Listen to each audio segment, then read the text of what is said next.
What's going on, everyone? Nick and Steph Martinez here. We got a loaded show for you. Of course, mostly football-oriented. Lot of games yesterday, the full slate in week one yesterday. We'll break it all down.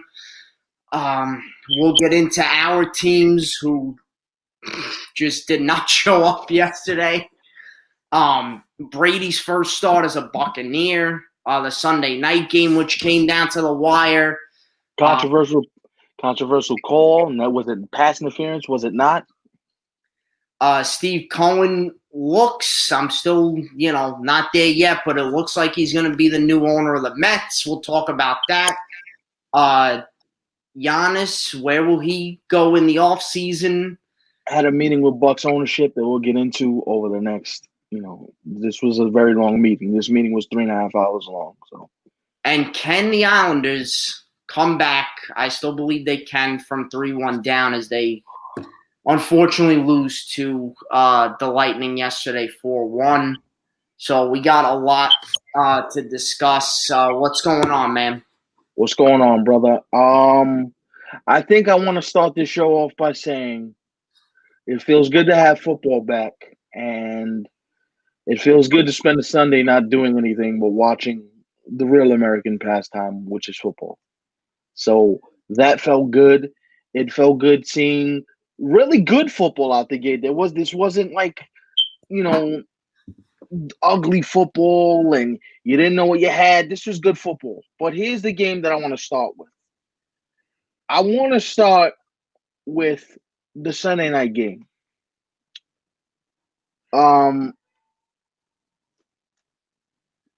I want to start with the Sunday night game. Yes, you were right about that.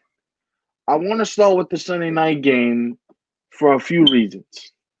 And then we'll talk about Brady and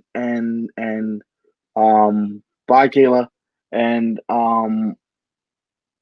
everything else that we saw on Sunday. Let's just start by saying this.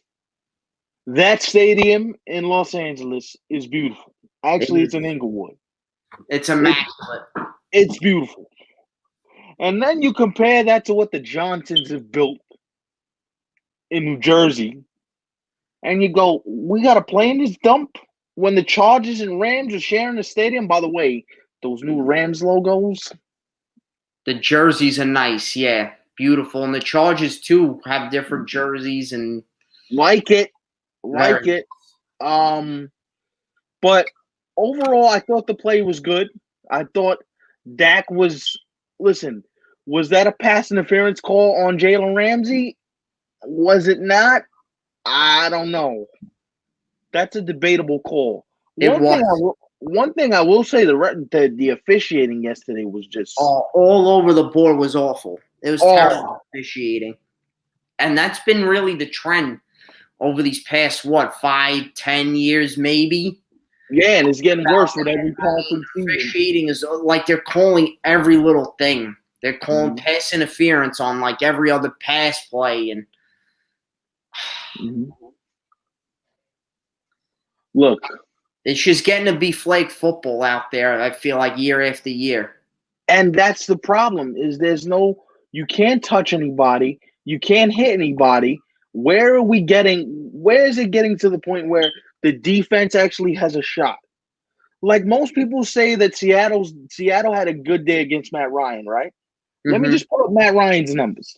Matt Ryan had 450 yards, pass yards, 450, 8.3 yards per attempt, a completion percentage of 40%, which is below league average. But he still threw for 450 yards, and they put up 25 points. And everybody was saying, "Oh, that's a good day for Seattle." Is it really, or is it just a microcosm of what the league is now? And on the pass-first league, Russell Wilson, 31 for 35, 322 yards and 4 yards. Yeah, and it's crazy. And it's crazy. I got his numbers right. I got his numbers right here. His advanced numbers. His QBR was 145.7 yesterday. That's impressive. for Very. Big Russ. That's impressive stuff. But what's up, Big Dog? What do you got? You gonna ask me something? I'm sorry, I cut you off. It's all right. Do you think he's one of the most underrated QBs in the league? Because I think so. I don't think he gets talked about enough. I think you may be onto something with that. And listen, over his past maybe 4 or 5 seasons, he's averaged 2,500 yards or better. And we always look at Russell Wilson as, oh, he's a run first QB. He runs the football first. Does he really? If you look at the He's deep a dive, solid passer, man, especially the deep ball. I've been saying that for years. if you look at his numbers, the guy, yes, he runs the football. What? If you look at his advanced numbers, he's thrown over 2,500 yards the last 4 or 5 seasons. He's had 3,000 yard seasons in a row. Like, when is it that we're going to look at this guy and say, you know what? He's a quarterback. He's a quarterback. Guys, Like, it's crazy. It really is. And I wish that we didn't look at quarterbacks and put them in these boxes. Listen, you're a quarterback. You're running the offense, and he's doing a great job of it. he even led in rushing yesterday. 3 carries, 29 yards. Was the leading rusher yesterday. That's crazy. But I agree. He is a good rusher. But passing the ball, man, I don't think nobody throws it. I mean, of course, there's Mahomes, but, Russell let me get into this list a second because I have the stats pulled up here, and I wanted to get into some with you guys. 2 of the top 10 rushers on this list, fellas. 2, Kyler Murray and Cam Newton. You know what they are? Quarterbacks. And they're in the top 10 in rushing yards yesterday. What's up, Johnny boy? 15 carries for Cam Newton, 75 yards, and he had 2 touchdowns. Kyler Murray had 91 yards on 13 attempts and 1 touchdown. So it's crazy how you have so many multi-dimensional weapons around the NFL. Kyler Murray, Cam Newton, Russell Wilson, and even to a degree Aaron Rodgers. He doesn't run per se, but he scrambles out of the pocket. By the way, did you see his day yesterday? We'll get to them in a second. But, football's changing. Football's evolving. And that's why the running back position, you're seeing it with your New York Jets. Le'Veon Bell is... who now might be out for a couple of weeks because we'll get into it a little bit. But yeah, but I'm just saying, guys like Le'Veon Bell, guys like I don't know, Adrian Peterson's on this list, right? Adrian Peterson had 96 yards for 23 carries. That's not bad. But the old guard like him is dying. So I wonder, is the money to Ezekiel Elliott worth it? Are the Giants going to pay Saquon Barkley a lot of money? Is it worth it to pay a running back all that money, especially when you have quarterbacks that can do some of the same things that running backs can do? Is it worth it? That's the key thing. By the way, speaking of key things, no,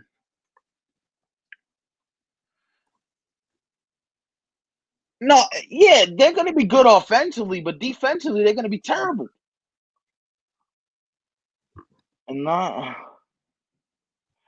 Well, that's one game that the Lions gave the Bears. Let's not act like Trubisky. Nick Foles is still going to come in a couple weeks, so I'm not too worried about it. I mean, you're hoping so.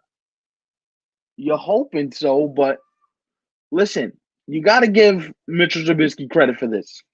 He didn't fold in the fourth quarter. No, they came back and that fourth quarter drive he had. What was his fourth quarter drive? I think it was 10 plays for like 85 yards, and he led them to a score. That's a big fourth quarter drive for Mitchell Trubisky yesterday. So let's not act like, you know what I'm saying? Listen, look, I know you like Nick Foles. We both understand that. But if Mitchell Trubisky is the guy that leads this football team, I don't even think they think second about it. You got to understand, the guy was a number 2 pick. They traded up to get him. They're not just going to give the job to Nick Foles just because, he's there. Now, if Trubisky struggles, I could see that, but they're not just going to give the job to Nick Foles. That I don't see happening. Especially if you're going to keep coming back and having games like that. Well, I mean, then again, John, I see what you're saying, but Trubisky has to keep up the same level of play because it can all change really quickly. If he don't keep it up, yeah, Foles is in. Here's the thing. And here's the question I was asking myself yesterday, watching all this football, because I'm flipping back and forth on the Red Zone channel. I'm watching all these different games. Maybe he was brought in, and I'm speaking of Nick Foles now, to push Trubisky, to give Trubisky an extra. Listen, if you screw up, that guy's ready to take your job. Right.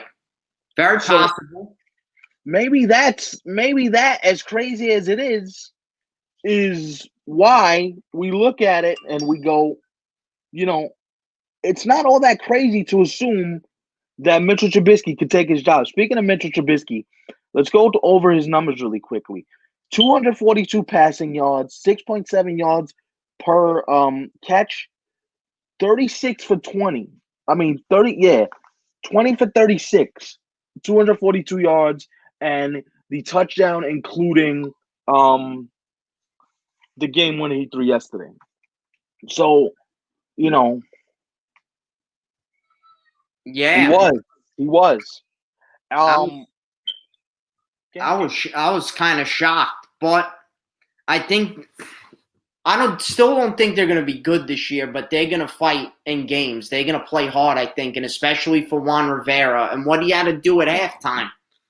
Look, this is why I think they got a shot to be good. I'm not saying like Super Bowl caliber, nothing like that. But they're going to be competitive. Don't misunderstand me. But that defense is going to keep them in a lot of games. Yes. They sacked Carson Wentz 8 times. They hit him like 15, 16 times where he was rushed to the ground. That defense is going to keep you in games.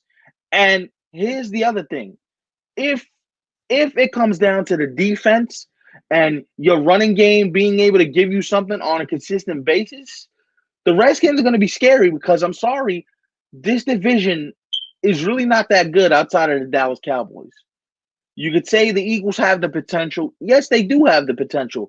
But let's go over something real quick.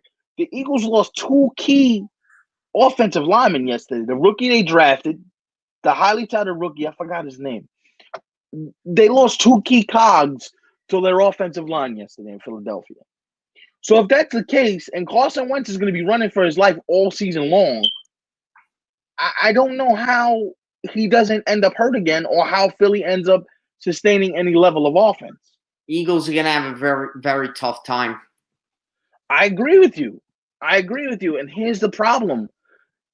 When your line is in shambles and you're moving players around and players are really not sure where they're supposed to be, you're going to have a hard time, especially when your quarterback has a history of injuries.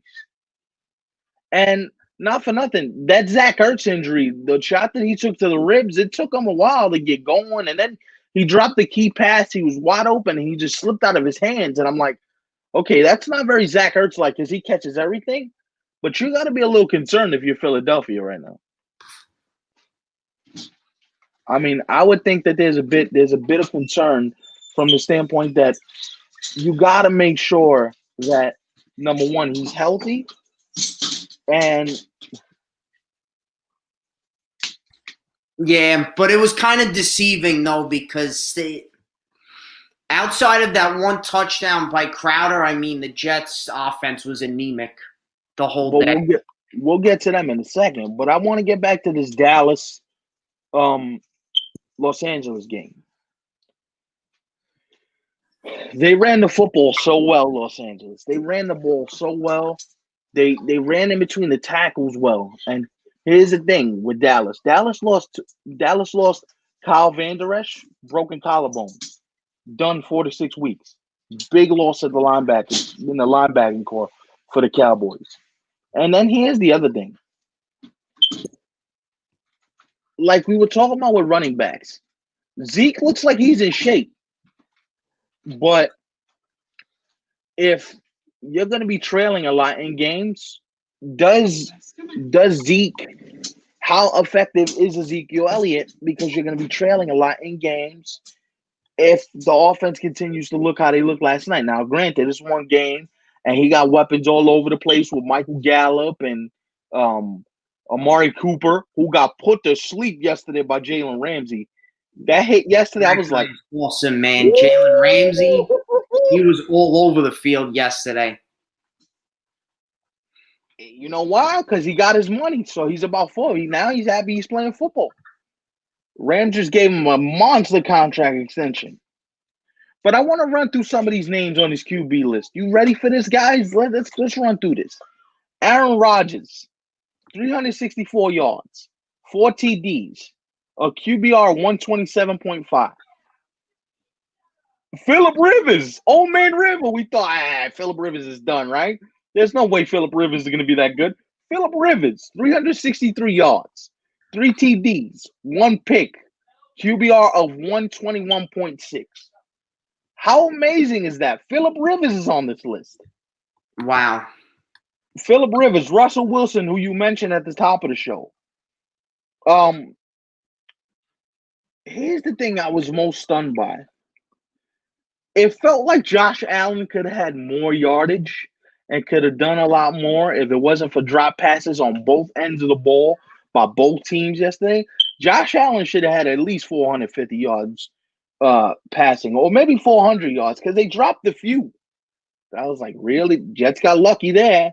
And listen, you could sit here and say whether Josh Allen's going to be able to win a big playoff game. That's been your number one concern for a while now.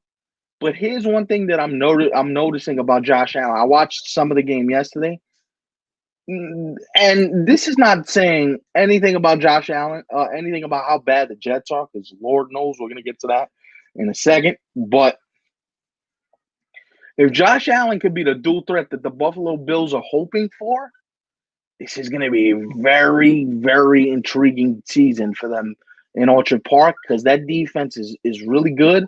I like the running game. It's hard to deny, man. Hard to deny how good they can be if he just doesn't blow the game for them. Just keep doing what you're doing and just keep us in the game and let the defense work its magic late. I mean, you watched Josh Allen yesterday. What did you think of him? Or aside the fact that your Jets are just abysmal, but what did you think of his day overall yesterday? I thought he was good. I didn't think he was like anything special. I mean, because let's face it. I could look good against the Jets defense. Like Go ahead. Go ahead. No, go ahead. No. I mean, he played well, but see, to me, the Bills are they're gonna be a good team and they're legit. Do I think they're like a Super Bowl contender? No, and not even close. But that defense, that's really the basis of why they're successful, is their defense. But that's why, believe it or not, you have to look at them as one of the most scary teams in the NFL. Because what is the cliche goes? Cliche goes, you need defense to win championships. Everybody wants the great receiver that catches 10 yards a game and goes for $150. They don't have that in Buffalo now. They could have Stephon Diggs. They still have Sammy Watkins too, right? I believe so, yes. Stephon Diggs and Sammy Watkins ain't a bad 1-2 combination. But no. I'm saying, listen, if you're Josh Allen, you don't have to win the game. Just don't lose it. The defense is that good. I want to say maybe if Buffalo puts up between 24 and 27 points a game, they're going to have at least 10 wins this year. That's how good that defense is. But you got to score to keep them off the field, to give them time to rest, regroup, come back, do something different. And look, are the Buffalo Bills a Super Bowl contender as we like to prognosticate? Probably not. But to just assume that they are Not gonna be. Oh, Sammy's a Chief. Thank you, Thank James. I appreciate it. Well, they still have, you know, a lot of and I like the offensive line in Buffalo. You've seen how good an offensive line could be when it's together. Look, at the end of the day, I'll tell you this.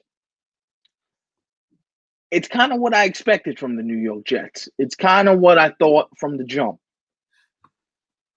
When Jamison Crowder is your number one wide receiver, you got a problem. Houston, we got a problem, literally. Because Houston got that same problem. We got a problem. They gave away their number one receiver for a bag of footballs. And then here's a stat that's going to stick with you, Jet fans. You ready for this? I got to do it. I'm Big Dog. I'm sorry. I got to do it. I'm looking at the numbers. Robbie Anderson, 6 receptions, $115. And here's the thing. I can see it, Emilio. Look, here's the thing. Jet fans wanted to rush Robbie Anderson out of town. Oh, he's crazy. He wants all this money. He's not worth it. That's an arguable point. But let me just say what it really is. Robbie Anderson got Teddy Bridgewater. And last I checked, Teddy Bridgewater is not the elite of the elite. But he's put up numbers. So you can't tell me it's all Robbie Anderson's fault. Or you can't tell me it's this one's fault. He was terrible. If you watch the Jets every week, he was awful. He was terrible as a Jet. He was awful because you know why? The people around him were awful. And again, when you're he was just bad. And again, he was good yesterday. Certain players, he was amazing. But when certain players leave the Jets and go somewhere else, they turn into a superstar. Yeah, like you got to judge the Bills against better teams. Not that the Bills are good. No, that's a fair point. Good point, James. I'll take that all into account. I just look at how they grew last year. They grew a lot last year, the Bills. But I think the loss of Frank Gore is big because you lost Frank Gore. Frank Gore was big in that locker room. He's with the Jets now. Yeah. And also about, growing. Like, they brought it up on the radio today that, everyone got all crazy and psycho. All the Jets went 6-2 in their last 8 games. They're going to be so good this year. And then look how they played and came out. Flat. Same old Jets. I mean, the first play of the game was a block in the back, typical way for the Jets to start a season. Penalty. Darnold, I don't know how on earth, and James, you watched the game, or at least most of it, I'm sure. All Jeff fans out there watching, John, how on earth, as a quarterback, do you allow a delay of game penalty with no fans in the stadium? Here's the problem. Okay? I'll try and answer it for you, James and John. We want your input as well. The coaching's not getting through. Nope. Whatever they're coaching and teaching and all this stuff, because you know what that is? That's just a lack of discipline.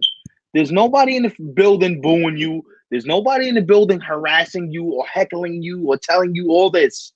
That right there just shows me that when we get down, we just check out mentally because he doesn't care either.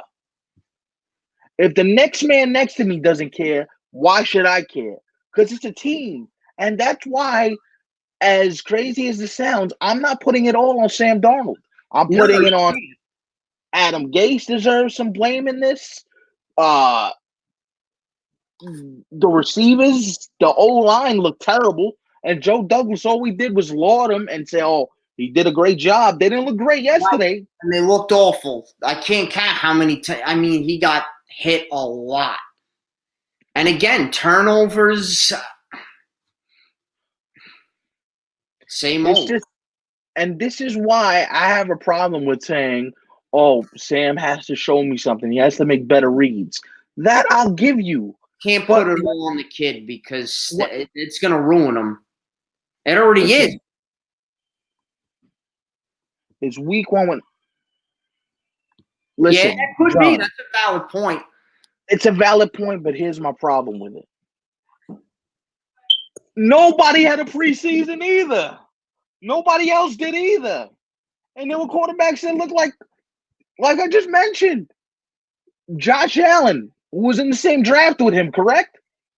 Wasn't him and Josh Allen in the same draft? There you go. There you go.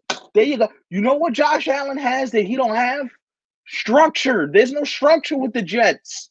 This is 3 coaches in 3 years. All right? Something like that. This is 3rd coach already, isn't it? Bowles? No, 2nd coach. But you know where I'm going, though. Yeah.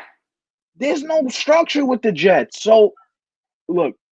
And he said after the game, I wouldn't change anything. I don't regret it. And hold on. This is my bigger problem. And Bell got hurt. Gase brought him back in the game. Then Bell even got even more hurt. And then after the game, he's like, I regret doing that. I shouldn't have did it. I mean. Here's my thing.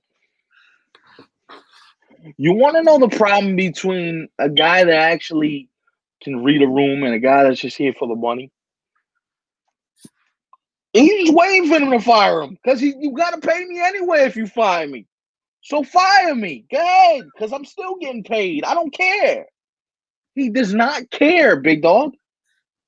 Because no coach in their right mind says, oh, you tweaked your hamstring? Let me put you back in there. What? What universe are you living in? Where is that okay for you to do that? To a running back that you're paying, I believe the figure is over the next 3 years, isn't he making somewhere in the neighborhood of like $30 million? Around there, yeah. Isn't it like $15 million a year? What? Are you kidding me right now? Yo, that's sacrilegious. Sacrilegious that he's the coach of this football team. Are you kidding me right now? That's the Jets, bro, and I know you hate hearing it, and how can you keep saying it every year? That's just the way it is. I know it's probably the fan answer, it's probably the easy answer, but that's all I could give you.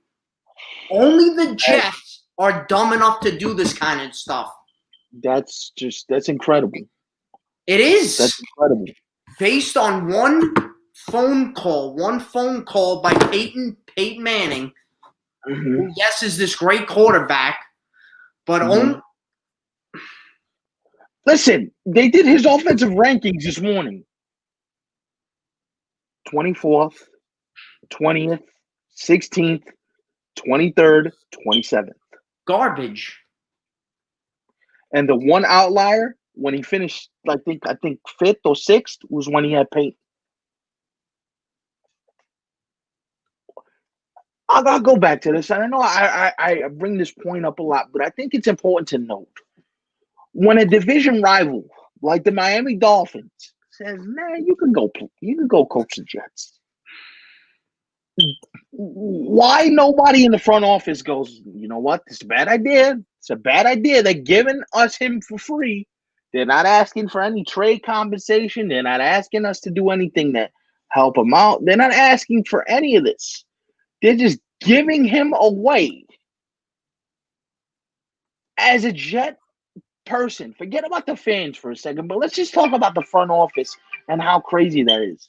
If you're in the Jet front office and somebody says, "Oh, we'll give you this coach," and you don't think twice about it, you know that the wheels are going to fall off this thing. You knew it from the jump that the wheels were going to fall off this thing. Yep. And it's playing out exactly like that. He won the power struggle, as Joe B said. He won. It's his franchise. Here's the problem, though. Then the Johnsons shouldn't be the owners then. Yeah, absolutely they shouldn't. And I'm not being hyperbolic when I say this. For that, give Adam Gase the owner rights. Let him be the owner of the Jets, for crying out loud. Right. He's making all the calls. at K. But here's the problem. So when it's time for him to be fired, right? When it's time for him to be fired, because you know that's coming sooner rather than later. Is Joe Douglas even going to have a role in picking who his successor is? And again, and then that's the other thing you're going to go. So what are you going to go back to? Because the Jets have done this quite a few times already with Rex. Fired him, but they kept Idzik. They fired Bowles, but they kept McCagnon. Now you're going to do it again? I mean. And then here's the thing. Do you tank for Trevor Lawrence and draft another quarterback? Can I entrust another quarterback with this regime? Can I? Both of them are a joke. Emilio, you're right. Well, Chris Johnson right now is really the main control of the team, but he's a joke.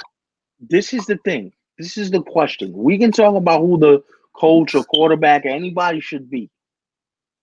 Whoever is making decisions in this organization, can I trust you to not only develop a quarterback, but to bring in the right players around this quarterback? The first big signing you make was a 30-year-old running back. What are we doing, for crying out loud? And you let CeeDee Lamb go to Dallas at 21st? CeeDee Lamb should have been a Jet. They should have traded Jamal Adams, you're right, at the draft. Are you kidding me? To get CeeDee Lamb. Oh. Yeah. That's the Jets. Speaking of horrible football. Oh. Yo, quit now. Quit now. Because you're going to see a lot of blowouts this year. I can't give up on them yet. We're going to be terrible. But I think the problem is, the problem is twofold. Odell and Baker. The problem is twofold. The problem is Odell Beckham Jr. Okay? And this is how you know his mind's not mentally into football. Oh, Big Dog will love it. If Steve Cohen buys the Jets, he'll friggin' I would love that. Emilio would love it. 18th. Thank you, James. Thank you. Where did you guys pick again? You guys picked what? Where were you guys? What was your first round pick? Like 11? I picked 6th. You guys were 6th? I believe so, yeah. And you took that offensive lineman with your first pick, right? Ty Becton, yeah. I guess we'll play along. Speaking of bad football, oh my God. I'm sorry, we might have picked higher than that. I thought it was like 11th number, but I thought it was like 11th or 12th. I think 11th we picked. It was 11. Yes. James got it here 11. Thank you, Big James. Appreciate it, man. I'm having brain farts, man. I can't remember that. I knew it was 11 because I remember calling. I'm like, yo, you take a wide receiver right here, you go on O-line, and you're like, yo, we need to draft a receiver. And then I seen that CD was still on the board, and I'm like, yo, you guys are passing up on that guy, bro. That's crazy. Just beyond incredible. And then you see Odell drop a 3rd and 2 when he could have had a first down. There was nothing but space, and your man just dropped it right before the half. And that's when I knew this game's over. This game's over because they weren't in the game all game. I'm telling you now, let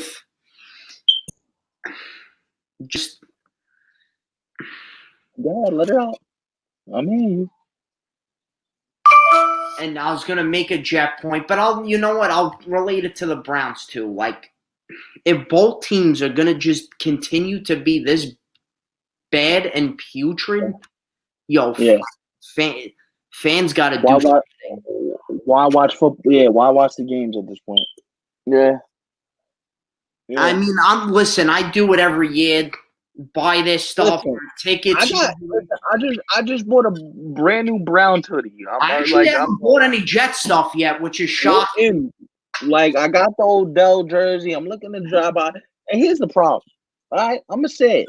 And this is coming from an Odell supporter, but you know me, I keep it all the way feng shui. You know what I mean? I don't hold Yeah, punches. I don't pull. Listen, Jarvis Landry has to get the football. Odell Beckham should be that reduced. pass was right in his hands, bro. I don't know how you try. Odell Beckham, the guy who caught that one pass that time years ago with 3 fingers practically, but you can't catch a crucial 3 and 2 for your team right in your hands with 2 That hands. would have put us a little bit after midfield. We were driving. Baker had rhythm. I'm like, Yeah. Yo, that gotta drive you nuts. I literally wanted to take my computer and throw it out the window, fam. I'm not lying to you. Because that's when I knew the game was over. Because I said to myself, you giving the Ravens the ball back with a minute left at midfield. Yeah, nah. And then I'm sorry, but bro, run the football. I don't care about Yep. anything of anything. You do not run the football, you will die. You know why I say that? Because it's a pass first league. I get it. That's But been there's the no trend, way. though, I've seen so far in week 1. I mean, there's been a lot of passing, of course, but a lot of running. You gotta run the football, bro. Because there's no way I'm trusting Baker Mayfield to make a big play right now. I can't. I can't do it. Especially when you're in love with Odell. He's in love with him. I'm like, yo, where's Jarvis Landry at? Can you throw him Like, the ball? Throw him the ball. For goodness sake, Jarvis Landry's the best wide receiver you got on the team. Throw him the ball. Jet and Brown fans deserve better, but Yo, this is crazy. And then the new tight end they got 2 new tight ends. Austin Hooper had 1 catch the whole game. 1. And that was your big free agent acquisition. He got 1 catch. What good's a tight end? You ain't gonna use him.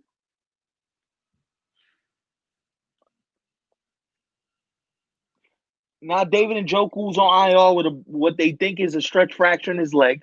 So there goes another one of my tight ends. The only guy who caught a touchdown yesterday. Like, are you kidding me?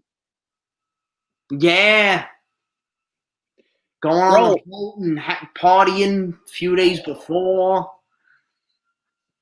Yeah. Played like garbage in that game. We watched that together, that playoff game. Giants were terrible. Oh, Odell didn't even show up. I still remember the Aaron Rodgers Hail Mary right before the half that they caught. I'm like, oh, it's a wrap. It's a wrap. Back when you were a Giant fan. Oh.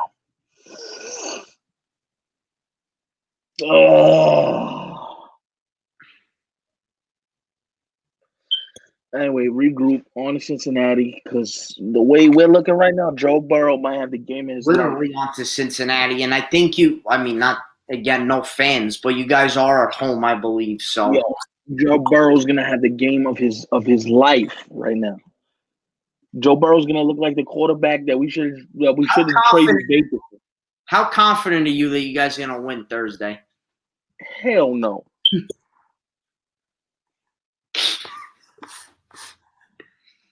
The Jets just shouldn't even show up to MetLife next week because the 49ers coming off that loss to Arizona. Can I tell you something? Can I make a bold prediction and say this? Yeah. I think you guys win next week.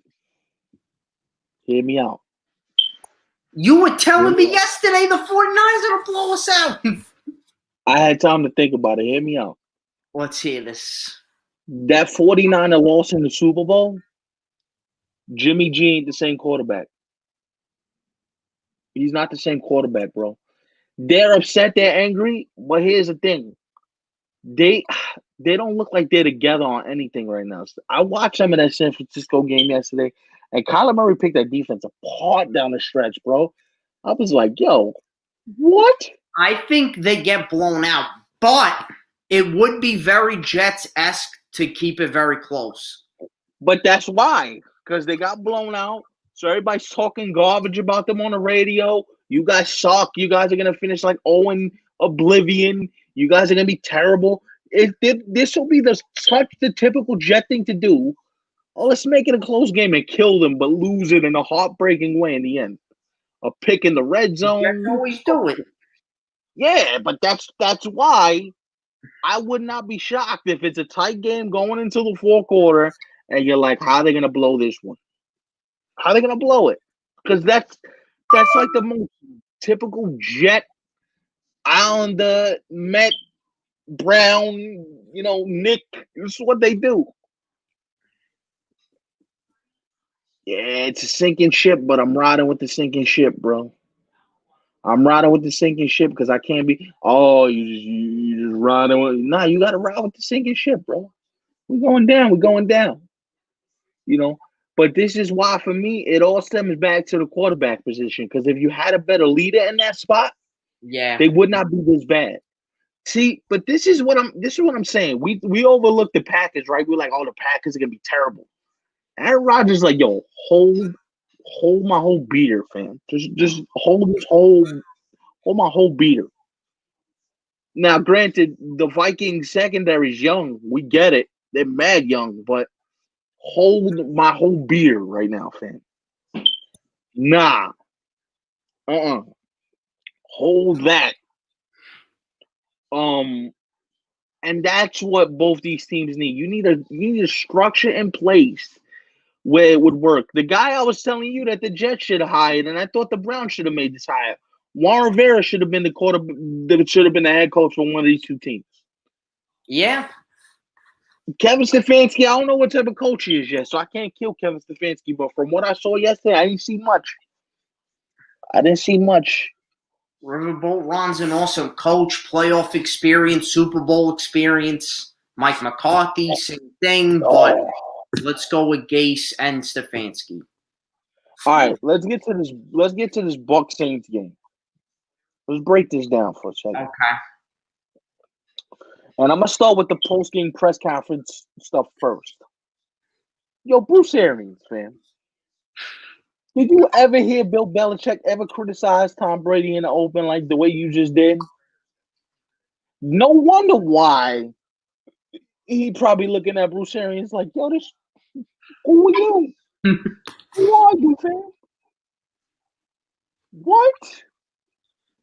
This is why it's not gonna work in Tampa. I'm gonna tell you why it's not gonna work. There's too many egos in that room. Brady, Arians think he knows he's the guy. He's God's gift to offense. Telling you, Gronk look old and slow. If you're gonna get, and mind you, this is week one, and you throwing a quarterback under the bus after week one, fam, this ain't good. Saying he made mistakes here, and then he made a mistake then. Yo, you basically aired out a Hall of Fame quarterback in front of the media. Now, granted, this is Tampa, not New England. Yo, if I'm Tom Brady, I'm pulling him to the side, and I'm like, so this is how this is gonna work. Keep my name out your mouth during post-game press conferences unless we win. Don't tell me what I did wrong. Don't keep my name. What? Keep my name out your mouth. And and here's the problem. They got the talent. They got the talent. We know they got the talent. But the talent they got is volatile. Mike Evans wanted to fight a cornerback because he got in his face. Mike Evans shoved him. He shoved him back. I'm like, uh-oh. There's a lot of volatility in this room. Gronk's already looking at his next WWE run. Like, I took one hit too many. I think I'm out. And then what do you do with this three running back brigade they got going? How are you going to get people the ball? LaShawn McCoy, Leonard Fournette, and then the kid Jones. How are we doing this?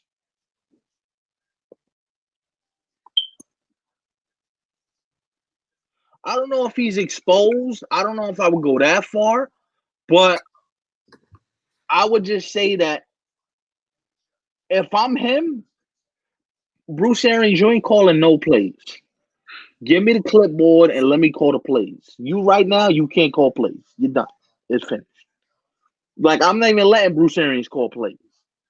I'm calling the plays. AKA Peyton Manning in my own helmet. I don't need a coordinator, bro. We won. Yeah, I've won 6. that's the other thing too. Get out of here.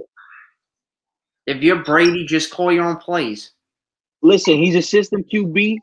Good. So we're gonna run the Tom Brady TB12 system. Bruce Arians, go somewhere with yourself. You're throwing me under the bus after one game? Nah, fam. And knowing Brady, now I just thought about this though. I just thought about this. Could it be that Arians did that so that Brady goes into next week and says, "Oh, my own coach don't think I got much left. All right, let me go out here and put up 50 on these boys." I'm telling Maybe it you, was maybe done on purpose. it's like a reverse, like psychology of, let me say he's trash, so he goes out there and does actual work, and I don't gotta coach him for the rest of the season. Could be that. Because you know how many times we trashed Tom Brady and we looked at Tom like this dude's done. And then the dude has a season of all seasons. Like, don't do that. Speaking of Tom Brady, let's look at his numbers. Tom Brady's numbers yesterday. He had 239 passing yards. He was 23 for 36. 23 for 36, 239 yards.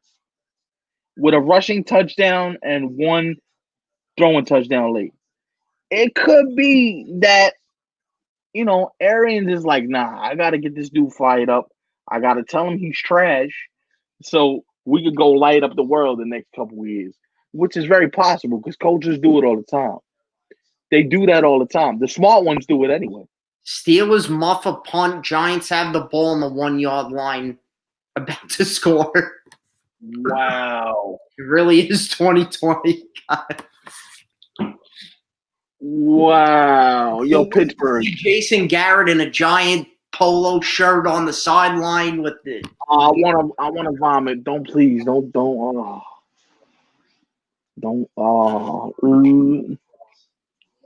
Oh, look at this. Look at this. Wow. Watson would put up better numbers in 2020 vision. That's true. He did have LASIK surgery. That's true. Where's Jameis sign? Where's he at? He's in New Orleans or something like that, right? Yeah, he's Breeze's backup. Wow. That's crazy. Oh, did you hear about the story that came out yesterday that if Breeze would have tied, the Saints would have got Brady to QB that squad? Yeah. I was like, yo. Yeah, that was lucky. You just seen that right now? They're gonna get him to score or nah? Hit the floor. No, But I don't know, man. It's kind of crazy. Like, and then I feel bad for, that we took everything away from the Bucs, or the Bucs didn't play well. New Orleans did their thing. Like Sean Payton and Drew Brees, they've been doing this to people for years, bro. Years they've been carving people up. They've been doing it for a long time, bro. Like, we're just gonna disrespect them like they haven't done this for years, bro. They've been doing this for a while, bro. You know what I'm saying? Like, you know what this feels like to me? And Kayla's gone now, but anybody tell me this feels very Philadelphia Eagles-ish when they brought in Michael Vick and they souped up the defense. They were calling themselves the Dream Team. You remember that? Yeah. And they were gonna annihilate everybody. This feels very much like that. And in football, it don't work. When you got superstars at every position in football, it don't work. Because people probably learn, nah, like, y'all calling yourself superstars, bro? Nah, fam. Nah. It don't work. So that's why I'm saying I think it's a very, very plausible thing to say. I think the Bucs finish like 10-6 and 9-7. I don't think they win like 13, They still 14, have the 15. potential. It's only week 1. I think they still have the potential. Yeah, but here's the thing, bro. There's week 1, right? Mm-hmm. And like I told you yesterday via text, Brady has never had a quarterback in his division that can match him win for win and score for score like Breeze can. You get down early in this division. You go like 0-3, and New Orleans gets off to a hot start. That might be the division right there. It Because could be. this is not like the AFC East. Nah, this is. I'm not trying to like throw any more shade at Jeff fans. Please don't misunderstand me. But None taken. this ain't the Jets. This ain't the Dolphins. This ain't Buffalo. We ain't. Come on, don't like. Drew Brees have been doing this to people for years, bro. And even Carolina's kind of sneaky good. Don't sleep on Carolina's like they're sneaky, bro. Teddy Bridgewater, you don't think Teddy Bridgewater's going, yo, I'm about to have a year because number one, I want to get paid. Number two, I want to have everybody looking crazy that said I was done. Like, yo, these dudes, all these, like, it's set up for something crazy like this to happen where we thought, oh, Brady, they're loaded. They're going to win like a bajillion games. Yeah, it's true. It's set up like that. But, you got to get out there and play the games, bro. You got to play the games. You can't just, let's just give it to Brady because he's Brady. Yeah, that's easier said than done, but you got to play the games. You can't count the guy out, though. You can't, but you got to play the games, though. Yeah. Exactly. But nobody's counting on Tom Brady. Nah, I'm not that foolish. Because, like I said, this could be all a ploy. This could be all, let them think we got drama. Let them think we got beef. And then we go out and just decapitate the world. It could be. Hey, it could be. Speaking of decapitating the world,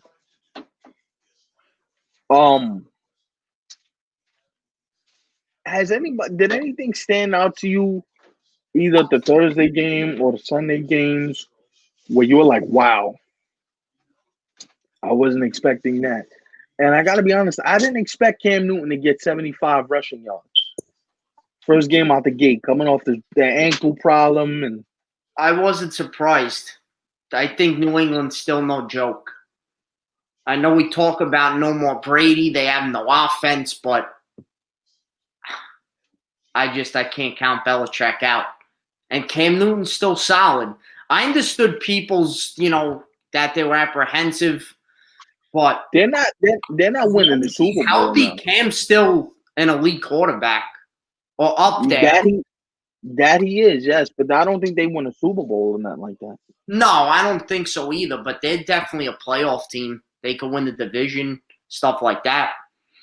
I mean, I was shocked Washington won, but then again, like we said, the Eagles, they're not that special.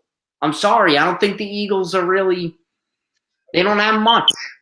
The Cowboy fan complaining already. Look at this. Yeah, look at this. Try being a Jet fan, see how that feels. Look at this. The Cowboy fan complaining about how the refs were atrocious. Look at this. Look. I see it.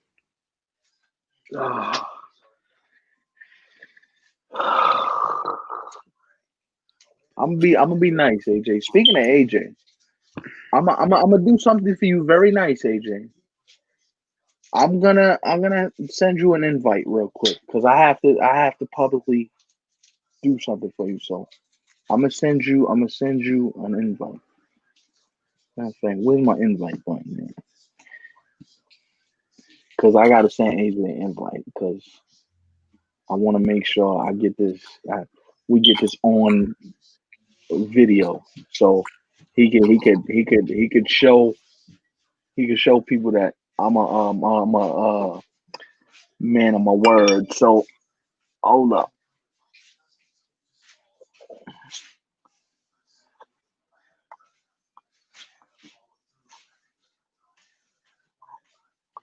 I'm looking for you, AJ. Hold up 1 second.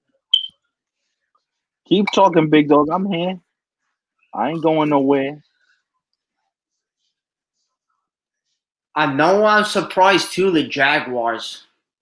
Didn't think they would win. But then again, it's only week 1.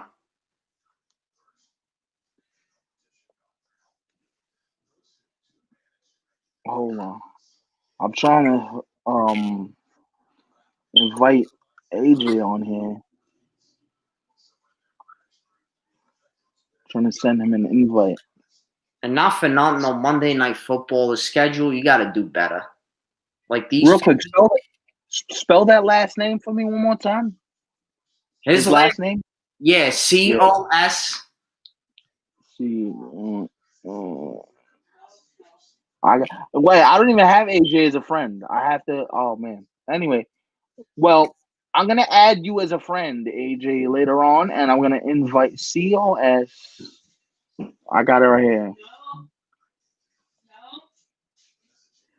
Hopefully, it'll pop up because I want to invite him because I want to apologize to him about his Denver Nuggets. Another Baker commercial. Your boy. Get him out of here. The progressive money's gone to his head, man. He's more focused on commercials than your team. Get that bum out of here. Get him off my television screen. Get him out of here. I don't even want to see him. He's a bum. He's a bum. AJ, do me a favor. After the show, send me a friend request. We'll have you on tomorrow before Game 7. Because I thought his Nuggets were done. And they were like, yo, hold this. Jamal Murray, Nurkic, the whole crew. Listen, if you're a Clipper fan and knowing the history of this, you want to talk about history of bad organizations? It would be so Clipper-like to get to a game, get all this hype, y'all winning the chip, to blow it in a Game 7. And if you don't think we want the Cosenza brothers going at it against each other on this show, you must be bugging. If it's because I'm all for this. We have to have them bolt on if it's Nuggets Lakers conference final. I want Denver to win. I want Denver to win now just to see these two bickering in the comments back and forth. I kind of want it so bad. Because I want to hear them. I want to hear them tell me, oh, you suck. You suck. Your team sucks. I want to hear this. I really want to hear it because I want to hear them bicker against each other. I'll be all for that.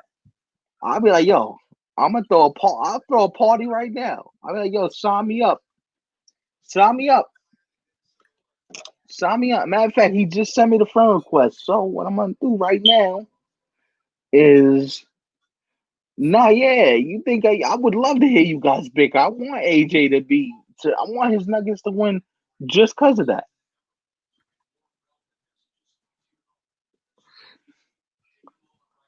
Actually, AJ, check your messenger because I sent you the link. I want it. Listen, I want to hear these two brothers bicker with each other. That's what I want.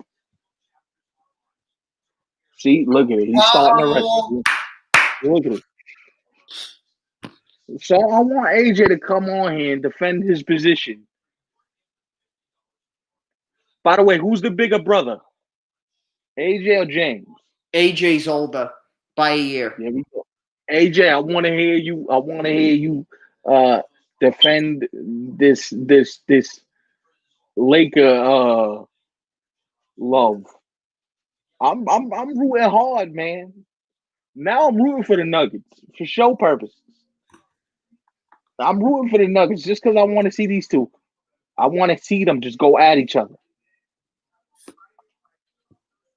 And if it goes 7 games, can you imagine what these two are going to say to each other? Oh man, I want to hear this. I'm excited to hear what the two sides have to say to each other. Not for nothing. The Denver Nuggets, I didn't expect it from them. I was like, all right, it's 3-1. I give them a game maybe out of respect, make it 3-2.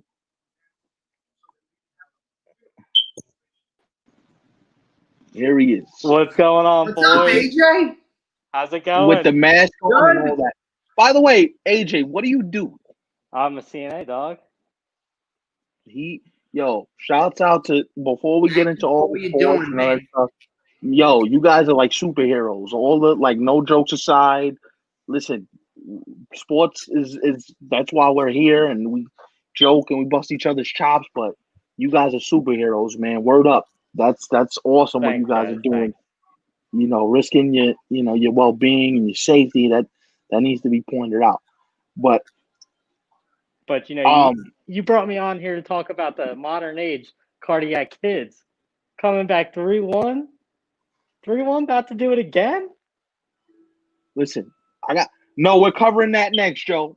We're covering the Mets sale in 1 second. I know there's Met fans that want to hear about this. We got you. All right. So, all right. Let's start with his Denver Nuggets, and then I'll transition quickly to the Mets. But if you guys do this again, not only will it be shocking for me, because I always thought, listen, the Clippers look like they were unbeatable the whole year. 100%. They looked unbeatable the entire season. They looked as though they had 3 perimeter defenders that nobody wanted to mess with, in Patrick Beverley, Paul George, and Kawhi Leonard. But I noticed 2 things the last 2 nights watching these games, and I don't know how much of these games you watched, but it almost looked like the fourth quarter came and the Clippers got tight. Where Denver's like, yo, nobody expected us to be here anyway. That's the one thing I give the Denver Nuggets credit for day in, day out. They might be crap from first quarter to third quarter. They get that fourth quarter, and it's a completely different team. They put the pedal down, and they just go. Because you got guys on that team who, are actual, superstars, homegrown talent superstars. Not like some other teams where they just call a couple guys and they just fill out the roster. I don't want to bring up any teams, but I think the other team who already won the playoffs did that with the Lakers. They went out and got that old man. They went out and got that old man named LeBron James. And then they were like, "Oh no, we got to get a young guy. We got to get that young guy." So they got AD. No, they traded their whole life away for Anthony Davis. Like they ain't got no picks for like the next 60 years. Like, all right, y'all get AD, but y'all ain't got no picks for like the next 60 years. But that's the one thing I love about the Nuggets. They're all homegrown guys. Yeah, I will admit some of the trades we've made in the past couple years, probably hindsight's 2020 on a couple of them. Maybe we shouldn't have pulled the trigger on this guy or something like that. But you can't tell that. But that Nuggets team is lights out. But that's why I'm gonna say something right now. Your front office and the people in your front office, whether it's it looks like the GM's getting poached by the Kings. The Kings. Well, they've had conversations, but if you're the Denver Nuggets, you got to lock him up. You got to give him a contract extension. You got to do what you got to do because that guy's built you a roster. And here's the thing I will say. If I'm a Nugget fan and I do see the Lakers in the next round, here's the way I see it. Here's the way I think the Denver Nuggets can win this series. Joker is going to make Anthony Davis play away from the rim. Yep. And one thing that you have to do if you're the Nuggets, you can't let AD sit back there and just go towards the rim. Now, I'm gonna say this right now: you're gonna have your hands full tomorrow with the Clippers. Let's not assume that this isn't this isn't a shutout game like it was against the Jazz, where I felt overly confident going into that game. But even Doc Rivers was saying he's confused by the Nuggets at this point. Seeing what he saw in the beginning part of the game to what he sees later on. See, but hold on. Real quick, I gotta call your brother out on something. No, I wouldn't have. Because I was one of the niggas. You can ask Big Dog. When they were talking about trading for him, what was I doing, Big Dog? I was like, yo, run. Get out of here. Get out of here. Because not that I didn't love Melo, because I love Melo. I loved him since he was with your guy. I still love him now. But I don't want a repeat of 2011 where you trade the sun, the moon, the stars, Spike's VIP seats, and some cheerleaders to Denver for Melo. And Melo the same thing and J.R. Smith. Oh. I don't know how you did it as a Nugget fan all them years, man. J.R. Smith. Yo, there were times that he would make you shake your head, but then other times it'd be like, yo, how do you make that shot? There were moments watching him with the Knicks where I'm just like, yo, dude, Just don't shoot that. And then it would go in. So I'm like, all right, shoot that a little less next time. Just don't be doing that, man. But look, worst come to worst, if you guys this as far as you guys get, there has to be a contract extension in there for the GM. Yeah. You have to rip up Mike Malone's current extension and just add a couple more years on top of that, because this guy got them believing they could run from walls. I like iffy on Mike Malone. I'm 50-50 on Malone. I think Malone has a slight issue with his coaching style. He doesn't like young guys. He doesn't like young guys. I mean, all he's playing is young guys, if you want to get technical. Yeah, but you could argue that I like Paul Millsap, but Paul Millsap's on the other side of his career right now. There's no reason why Paul Millsap should have more minutes than a guy like Michael Porter Jr. When in those losses, we were lacking offense. We weren't lacking defense. Our defense played slightly better in those games.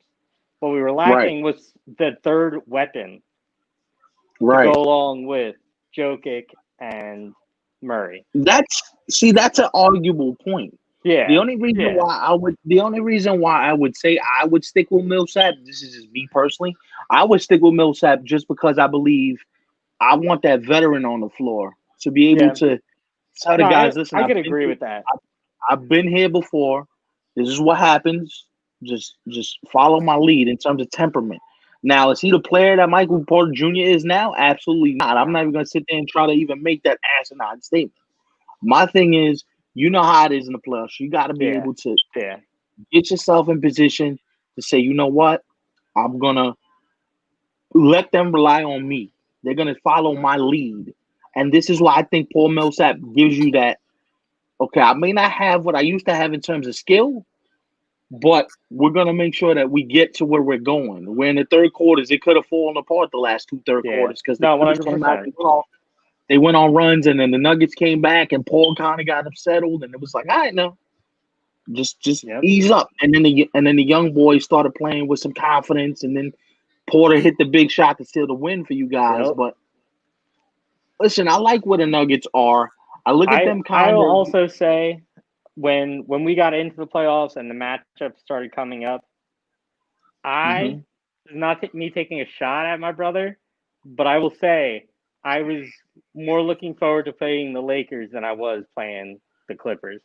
I feel like the Lakers are a better matchup for us. Look, and I know this is one move, so people are gonna look at me like, "Oh, you can't tell me this is all one move."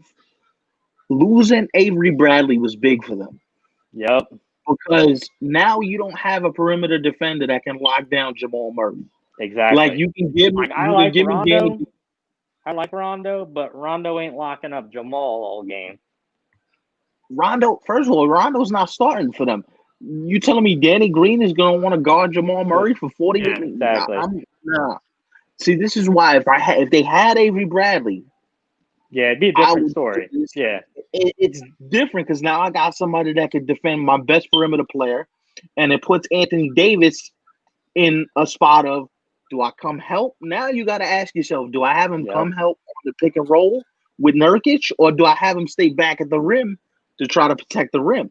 That's where it's going to be a little bit more difficult. And here's the other thing too. Look.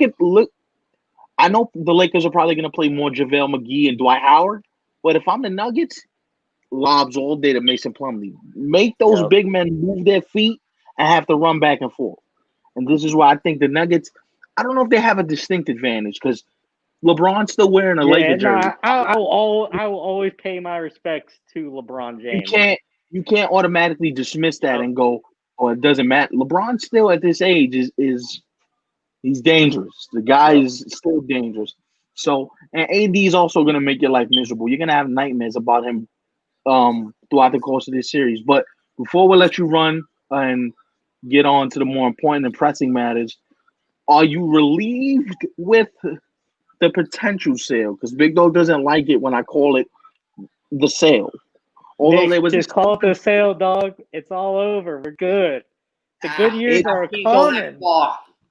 Look, the New York Mets put an official press release on their Twitter account saying, "Listen, we've sold 95% of the franchise to Steve Cohen, and all you need now was for the owners, the other 23 owners, to approve, which is going to happen in November." But and I'm not one to toot my own horn. I hate to do it. This guy knows it. But I had that. I think it was a couple Fridays ago, and people looked at me like, "Where you getting that from?" And I'm like, "I'm telling you, it's done." And I called him, and I was like, "It's done." He's like, I'll gotta wait and see." I'm like, "All right, you're gonna see in a couple days. You're gonna come out that he." And look, we're at this point now where all he needs now is for the 23 owners who love money to say, "Oh yeah, let's improve. Yeah, Let's exactly. get the richest owner in baseball to give us more money, to make the league more money." And I'm sorry for all the other Yankee fans that hate when I do this, but when the Mets are good, it's good for the sport. I'm Yep. sorry. I'm not one of those Yankee fans that looks at it and goes, "Oh, the Mets have to suck," because that's just how it have to be. It doesn't have to be that way. So I can get on the show with you two guys, this guy in particular, and say, "Look, the Mets aren't that bad. I actually want to go to Citi Field because it's a pleasant experience. It's not horrible." And I've said this from the jump. Citi Field is a way better ballpark than Yankee Stadium. And Yankee fans look at me like I got 6 heads. But end of the day, I'm excited. I feel like ownership changeup is definitely a good thing for the Mets right now. you should be. You should be. It's a long time coming. What's up, Big Al? What's up? It's a long time coming. You should be super amped. I'm amped for you guys. AJ, Because how long do you think it'll take till we become a contender? A year to two, depending upon should how this think off this. season goes, because you got to keep in mind the Mets have all the tools that they need on the roster already. It just comes down to all of them hitting at the same time. Right. This is I'll spin it forward and say this. I don't necessarily agree that you have all the tools. I would like to change some things because defensively, you guys are like the mismatch, the kids that don't work. If I could get Robinson Cano to be my full-time DH, I could move it around when my second baseman is more athletic. I can fix the back end of my rotation, whether it be through trades or through. And this is why it's not going to be You a quick gotta rebuild. like I know it's like I'm it's a woulda coulda shoulda kind of thing, but you got to keep in mind what the top three of the rotation for this year would have been. If right. An ace in DeGrom, a potential ace in Syndergaard, and Stroh. Marcus Stroman's not an ace, but he's definitely an all-star player. Yep. That guy pitches big right there. And he pitches big in big games. Okay. Exactly. And then what? Yeah. You toss in Michael Wacha, who didn't have a great year this year, but I would also like to chalk that up to this being a very funky time in baseball. See, but here's the thing. Am I the only one that sees the stuff that Michael Wacha has and goes, "Yo, he has it." And somebody can just unlock that? Yep. He has it. You just got to flip that switch. See? He sees it. Now I love him even more. You know what it is? Nick is a Jets and Mets fan. His optimism has been crushed out of him for years. He has no optimism left. I've seen spurts of hope in the teams I root for, so I still have that optimism. Yeah. I mean, with me, it's the same thing with me. Like, I grew up a Yankee fan, so we're never out of anything. But even with me, I'm like, you're so pessimistic, which is unbelievable to me. But I would like to throw this in there that the Yankees haven't won a World Series in 10 years, the longest drought so far. But those are just numbers. That means nothing. It means nothing. No, but to me, it's everything. I mean, can you be satisfied? Like, I'd be satisfied if I'm seriously. No, here's my problem. See, you're gonna get this point, AJ. You're gonna get this point because it's just like, yo, but wouldn't you be satisfied with a trip to the conference final? No, you want to win the championship, right? It's like, look, winning is fun, but winning is also annoying because nobody understands how hard winning is. Like, nobody gave the number. You guys, it always came easy, but I'm just saying. All right, guys. I gotta get back to work. I'm gonna, take the hair with me. Listen, you got a serious quaff going on there. You do. You like that, bro? You like that? The Cosenza brothers got some serious hair going on. We gotta have you guys on just for a hair sponsor or something. Yo, Gotta get that Head and Shoulders membership going. Me and Troy Polamalu. hit us up. Head and Shoulders, hit us up. This guy will be running. He'll be jumping on defensive lineman's back. Help us out. Anyway, Big Guys, A, have a great night. man. Thank you safe. again, man. Thank you. Thank you for hopping on. That guy is awesome. So to all our first responders, Thank you. Yes, I can't say it enough. And I don't know why I like better. I don't know what's good center, brother. I like better now. We love both of them. I love both of them, but I think I like AJ a little more. Because he's not a Michael K fan. You went there with it. he got the slightest edges, although I love Big James because me and him could talk about whatever. But this was fun, man. It was fun. Joe, if you didn't get the full Met coverage, first of all, let me do a little bit more on the Mets. First of all, this sales for $2.35 billion, which is more than he paid than his original bid. The Weissman Media Group is going to buy the Mets if this all falls through, if this all comes to fruition. And I don't expect them to sign free agents right away because I think the GM has to go and a couple things have to get figured out. But you're on the right track, man. You can finally breathe easy as a Met fan. Breathe. It's all right. Life is good. Life is good. You ain't gotta go nowhere.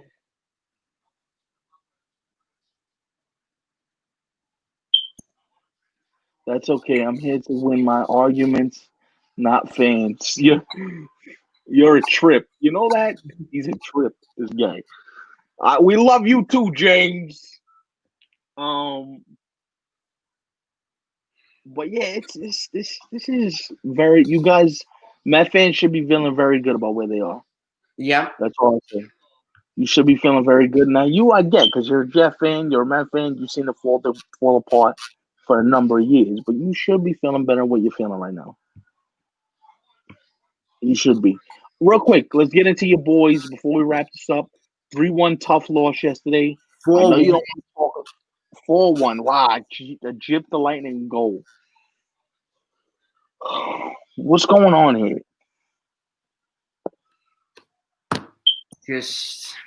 I don't blame goaltending because a lot of people want to turn to goaltending, but I think it's just bad. If you look at yesterday, especially Nelson, great shot, starts it off the momentum, but then it seems once they have a bad defensive breakdown, then they just they fall apart.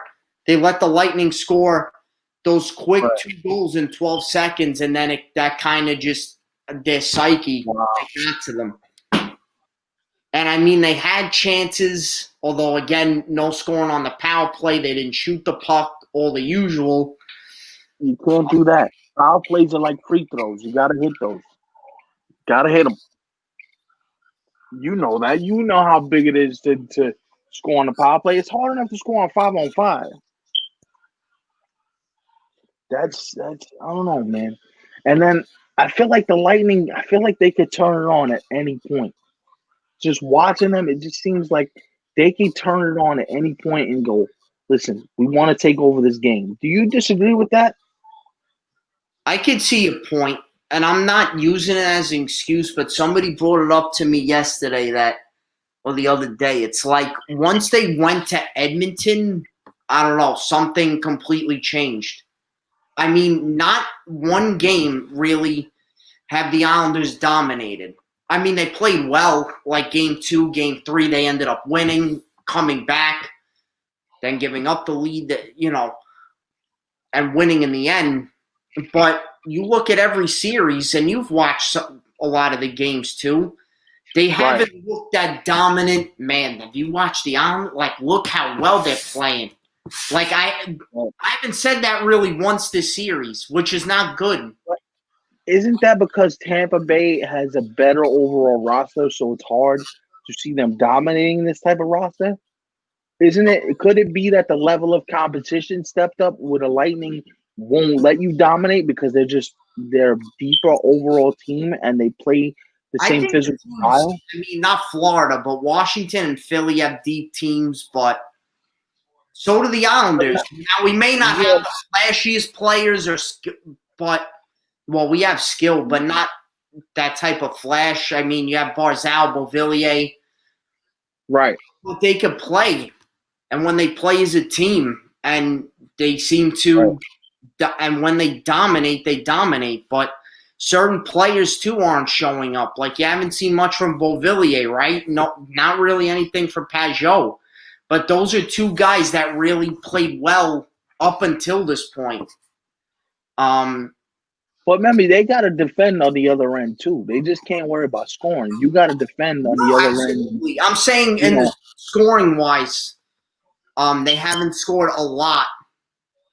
Yeah, yeah. So Tampa's gonna make you defend on the other end. Tampa, they're gonna make you defend. They're gonna make you go through your paces. That with Philly, I felt like they didn't want to skate with the Islanders. Philly, I mean, with Tampa, they want to skate with you guys. They're very speedy. They were always that type of team. Yeah, And they're it like was the Islanders. They're both hard-hitting teams. right. But the Islanders have to use their speed.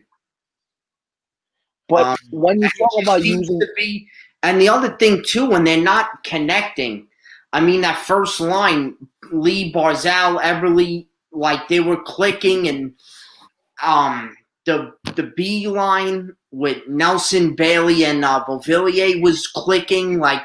But it seems like when you watch the Lightning, they know where the other guy's going to be to pass, and right.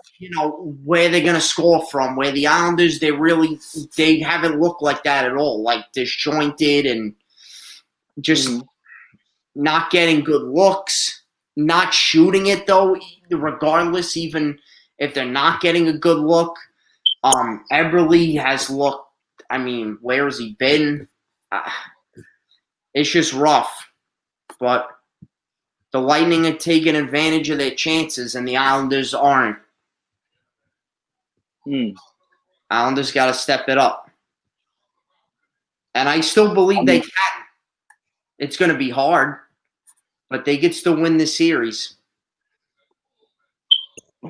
You can laugh. I'm not offended at all. I love the optimism, man. I just don't know if I could be that optimistic. Like 3-1 is 3-1. Once it gets to that point, it's kind of hard. Can you take one game at a time? Like that has to be the mentality. One game, one shot, one score at a time. That's all. And the team has showed resiliency. So they have. They can't let that in their head. They can't let that, oh man, we're down 3-1 in their head. Yeah, but if they're human, they're doing that. Now, the player mentality is probably like, yo, all it takes is one shift. That's what I mean. Of course, right. We're all human, and they're going to have that in their mind. Like, we got to win or we're going home. But got to just take it period by period. Same thing tonight, too. This series is 3-1-2, Dallas, Vegas. So. Who's up 3-1? Dallas. So. Wow. But Vegas is still scary enough where they could take this 3-1 deficit and be like, hey, yo, fam. Yeah, I still believe Dallas is the deeper and better team, but Vegas. But Dallas has impressed me. Dallas looks really, really good all over. And even with their backup goalie, I mean, Hudobin's always been solid, but since Bishop's been out, he's stepped up huge. And to the Lightning series, bad news for the Islanders. I don't know if you heard, but Cizikas and Kuhnhackl went back to Long Island, so they're not even in the bubble. Which is two massive losses, and especially Cizikas on that fourth line, man. Because as I always say, when you take one of those guys off of that line, it's just not the same. You could throw any guy on there, but it ain't the same. So hopefully they're okay and just got to step it up. We'll see, man. Hopefully, for your sake, we get into a game 6 and they find a way to, win one more and then see what happens after that. Yes. But we're gonna wrap it up. I'm gonna try and watch some of this Giants Steelers game. I'm actually getting ready for the Padres Dodgers at 9:30. That's gonna be a good series, so I'm gonna watch some of that. And but thank you guys for hopping on with us. AJ, thanks again, man. You guys, Thank you, man. Him and Kathy, some very heroic stuff that they're doing. Yes, absolutely.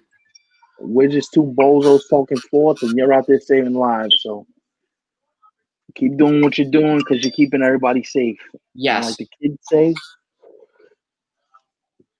we ain't gotta go home, but we got to get the hell up off of here. So, big dog,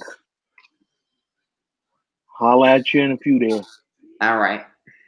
All right.